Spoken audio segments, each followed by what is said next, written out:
If someone told you that $5 a day could turn into $5,000 a month in passive income, you'd probably assume there's a catch. There isn't. There's just a process. And nobody ever walks you through it from the beginning. In this video, I'm walking you through a complete 7-step guide built so that even if you've never bought a single stock in your life, you'll walk away knowing exactly what to do and why it works. I'll show you how John picks his 5 investments, what he looks for before putting a single dollar in, and how he sets the whole thing up in about 15 minutes. And by the end, I'll show you how his portfolio, built on just $5 a day, is projected to grow past $793,000 and pay him over $5,000 a month in dividend income. And it starts with the one thing most people never get a clear answer on. Step 1. What is a dividend? Some companies make more money than they need to run the business. When that happens, they take a piece of those profits and send it directly to the people who own their stock. That payment is called a dividend. You don't have to sell anything to get it. You don't have to do anything at all. You own the stock, the company makes money, and they send you a cut, usually every 3 months. That's it. That is passive income. Say you invest $1,000 into a stock that pays a 3% dividend yield. That means you get $30 a year just for holding it. You didn't trade, you didn't time anything, the money just shows up in your account because you own the stock. But here's the part most people miss. That $30 doesn't stay $30. Step 2, how dividends grow. Good companies don't just pay dividends, they raise them.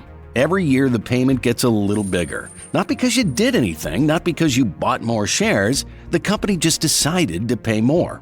So that $30 you earned this year becomes $33 next year, then $36.30, then $39.93. Same shares, same investment, the payment just keeps climbing on its own.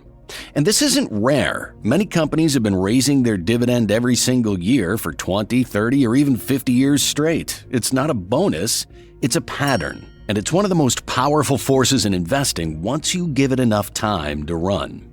So John is getting paid, and that payment is growing every year. But what he does with that payment is where the real math starts working. Step 3, dividend reinvestment.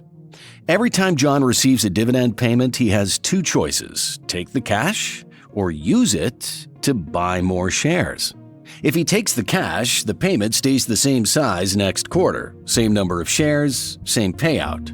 But if he uses that dividend to buy more shares, now he owns more. And more shares means a bigger payment next quarter. That bigger payment buys even more shares, which means an even bigger payment the quarter after that. Here's what that looks like. Say you put $1,000 into a stock priced at $10 a share. That gives you 100 shares. The stock pays a 5% dividend yield. So in year 1, you earn $50 in dividends. You don't take the cash. Instead, you use that $50 to buy 5 more shares at $10 each. Now, you own 105 shares. Year 2, those 105 shares pay 5%, increasing the total to $52.50 in dividends.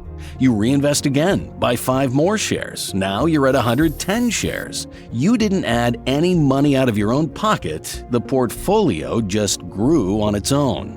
Year 3, 110 shares paying 5%, that's $55 in dividends. You reinvest again. Now you're sitting on 115 shares. You started with 100, 3 years later you have 115, and your annual dividend went from $50 to $55 without putting in a single extra dollar. That's the loop. That is compounding. And this is with a flat share price and a flat dividend. In the real portfolio John is building, the share price goes up every year and the dividend grows every year, which means the loop runs faster and faster the longer it's on. And John doesn't have to do this manually, by the way. Most brokerage accounts have a single setting called DRIP, Dividend Reinvestment Plan. He turns it on once, and every dividend payment automatically buys more shares. The loop runs on its own. So again, John's getting paid, the payments are growing, and now every payment is buying more shares that pay him even more. The system works. But there is a problem, and it has nothing to do with investing. Step 4, the inflation problem. Look, the whole point of building a dividend portfolio is to reach a point where your investments pay you enough to cover your monthly expenses without you having to work for it. That's the goal. Passive income that replaces a paycheck. So what does that number actually look like? For most people, the basics come down to rent, groceries, a car payment, utilities, and a little room to breathe. In most cities across the country, that lands somewhere around $2,000 a month. Not luxury, not extravagance, just enough to know that if the paycheck stopped tomorrow, the bills still get paid. $2,000 a month, that's John's starting target for passive income. Except he's not building this for today. He's building it for the future. And tomorrow, $2,000 won't buy what it buys today. That's inflation. Every year, prices go up a little. A gallon of milk, a tank of gas, a monthly rent check, all of it costs more next year than it does right now. It's small enough that you barely notice it year to year, but over 30 years it stacks up. At an average inflation rate of, let's say, 3%, that $2,000 in year 30 has the buying power of about $825 today. That's not a typo. The same $2,000 that covers rent right now wouldn't cover groceries 3 decades from now. So the real question isn't, how does John get to $2,000 a month? It's how does he get to the number that actually feels like today's $2,000 when he gets there? And that number, adjusted for 30 years of inflation at 3%, lands somewhere between $4,500 and $5,500, depending on how conservative you want to be. So John sets his targets at $5,000 a month, right in the middle of that range, and enough to maintain real purchasing power in the future. That's John's real target, and it's probably yours too. So the goal just got bigger. $5,000 a month, not $2,000. John needs to figure out what kind of investments can actually get him there, starting with 3 things every pick needs to do. Step 5, picking the right investments. Not every stock that pays a dividend is worth owning for the long term. Some pay a lot now but never raise it. Some grow fast, but the share price goes nowhere. John needs investments that do 3 things at the same time, and if any one of these 3 is missing, the math to $5,000 a month breaks down. First, it needs to pay him now, not eventually, not after some growth phase kicks in. John wants cash hitting his account. That is the dividend yield, how much the investment pays relative to its price. The higher the yield, the more income John gets right away. A stock with a 5% yield on $1,000 pays $50 a year. A stock with a 2% yield on the same $1,000 pays $20. Both are valid, but they play different roles. Second, that payment needs to grow every year. A dividend that stays flat for 30 years gets eaten alive by inflation. So John's not just looking for income, he's looking for income that gets bigger on its own. That is the dividend growth rate. A stock growing its dividend at 12% a year doubles the payment roughly every 6 years. That's how a small quarterly check turns into a monthly paycheck. Third, the investment itself needs to go up in value because John is reinvesting his dividends to buy more shares, and if those shares aren't depreciating, the loop from step 3 slows down. Share price appreciation is what keeps the compounding engine running at full speed. Pay now, grow every year, appreciate over time. That's it, 3 filters. Every investment John picks needs to pass all 3, and the ones that score the highest across the board are the ones that carry the portfolio to $5,000 a month.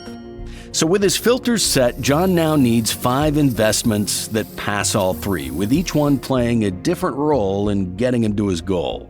Next, I'll show you which stocks land in John's portfolio, and in the end, I'll show you how his portfolio, built on just $5 a day, is projected to grow past $793,000 and pay him over $5,000 a month in dividend income. But first, Step 6. John builds his portfolio. John splits his $5 a day equally, $1 a day, into each of 5 investments. Each pick passed all 3 filters, but they didn't all score the same way, and that's by design. Some lead with income, some lead with growth. Together, they cover every angle. The first pick is SCHD, Schwab U.S. Dividend Equity ETF. This is the only ETF in John's portfolio, and it's here for a reason. SCHD holds over 100 dividend-paying companies across multiple sectors: tech, healthcare, finance, energy, consumer goods. If any single stock in John's portfolio has a rough year, SCHD is why the whole thing doesn't collapse. It's the foundation, the diversification layer that keeps everything stable while the other 4 picks do the heavier lifting.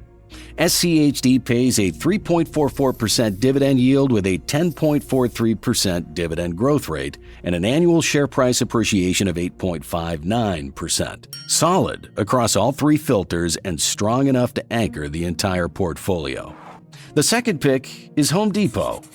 HD isn't the most exciting name on the list. It's not going to have the highest yield or the fastest growth rate, but Home Depot has been raising its dividend consistently for over 16 years, and the stock itself has appreciated at 9.35% a year.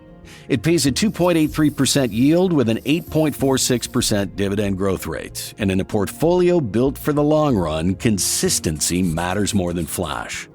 John doesn't need every pick to be aggressive. He needs picks he can hold for 5, 10, 20, or 30 years without second guessing. That's Home Depot. The third pick is Lowe's. Lowe is the opposite story. It has the lowest dividend yield in the portfolio at 2.03%, meaning it pays the least right now. But it has the highest dividend growth rate at 15.61% and the highest share price appreciation at 11.57%. Lowe's is the pick that barely shows up in year 1. The payments are small, the impact feels invisible, but that 15.61% growth rate means the dividend is doubling roughly every 4.5 years. John doesn't need Lowe's to pay him today, he needs it to pay him a lot in 30 years, and that's exactly what the numbers project. Next up, number 4 on John's list is United Health Group. Every other investment in John's portfolio is tied to either retail or real estate. UNH changes that. Healthcare is the one sector where spending doesn't slow down as people age, it actually accelerates, and United Health sits at the center of it, the largest health insurance company in the country. It pays a 3.27% yield with a 12.07% dividend growth rate and 7.78% depreciation. UNH doesn't lead any single category in the portfolio, but it scores high across all 3 filters while adding a sector that none of the other 4 picks touch. The 5th pick is Rexford Industrial Realty. REXR is where the trade-off is out in the open. It has the highest dividend yield in the portfolio at 5.32% and the second highest dividend growth rate at 14.28%, but its share price appreciation is the lowest at 6.2%. That means REXR pays the most income and grows that income the fastest, but the shares themselves won't climb as quickly as the other 4. That's the trade, and John takes it on purpose because REXR is the pick that makes the early years feel real. While the other investments are still compounding in the background, REXR is already putting cash in John's account. It's the income accelerator. And in a 30-year portfolio, having one pick that pays aggressively from the start is what keeps you from quitting in year 2 when nothing else feels like it's moving yet. Across all 5 investments, John's portfolio blends out to a 3.38% dividend yield, a 12.17% dividend growth rate, and an average annual appreciation of 8.7%. And that 12.17% growth rate is the single number that makes $5 a day turn into $5,000 a month. So finally, John's portfolio is built. He has his picks, 5 investments, 5 roles, all 3 filters covered. But we're not done. A plan on paper doesn't pay dividends until John actually sets it up. And honestly, it takes less time than most people think. Step 7. How to actually buy these stocks and build the portfolio. First, John needs a brokerage account. That's the account where he'll buy and hold all 5 investments. The big brokerage names include Fidelity, Schwab, and Vanguard. All 3 offer commission-free trading, no account minimums, and fractional shares. Fractional shares matter because John's putting $1 a day into each investment. With fractional shares, he doesn't need to afford a full share of Home Depot or United Health. He can buy a piece of each one, and that piece still earns dividends just like a full share would. John opens his account, links his bank, and sets up an automatic transfer of $35 a week. That's $5 a day.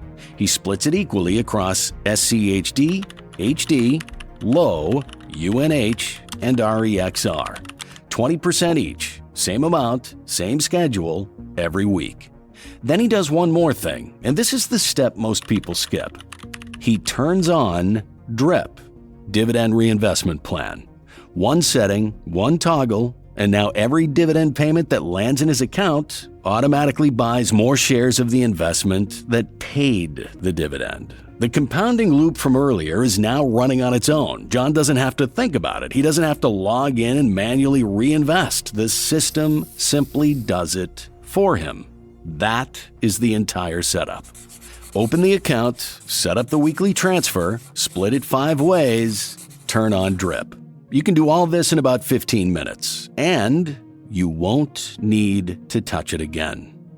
Now, the only question left is the one John's been waiting for. What does $5 a day actually turn into over 30 years? Year 1, John would have invested $1,825. That's $5 a day for 365 days. This sets the stage for future growth. Year 10, John's total contributions would reach $18,250. Projections show his portfolio growing to $33,403. That's almost double what he put in, and he didn't do anything different. Year 20, John's total contributions would reach $36,500. His portfolio is projected to reach $163,038. That means over $126,000 would have come from growth and reinvested dividends alone, more than 3 times what John actually contributed. The snowball is no longer a concept, it's the reason his portfolio would be growing faster every single year. Year 30, John's total contributions would reach $54,750 over 3 decades. His portfolio is projected at $793,560. The annual dividend income would be $61,096. That's $5,091 a month projected to land in John's account every single month without selling a single share. And here's the part that ties the whole thing together. Back in step 4, John learned that $2,000 a month in 30 years would only buy what $825 buys today. His real target was $5,000 a month to maintain the same purchasing power. At $5,091 a month, John hit the target. That $5,091 in year 30 would have the same buying power as roughly $2,100 in today's dollars. John would have outrun inflation on $5 a day. And if you want to see what happens when John takes the next step, building a full ETF portfolio starting with $5,000, that video is on screen right now.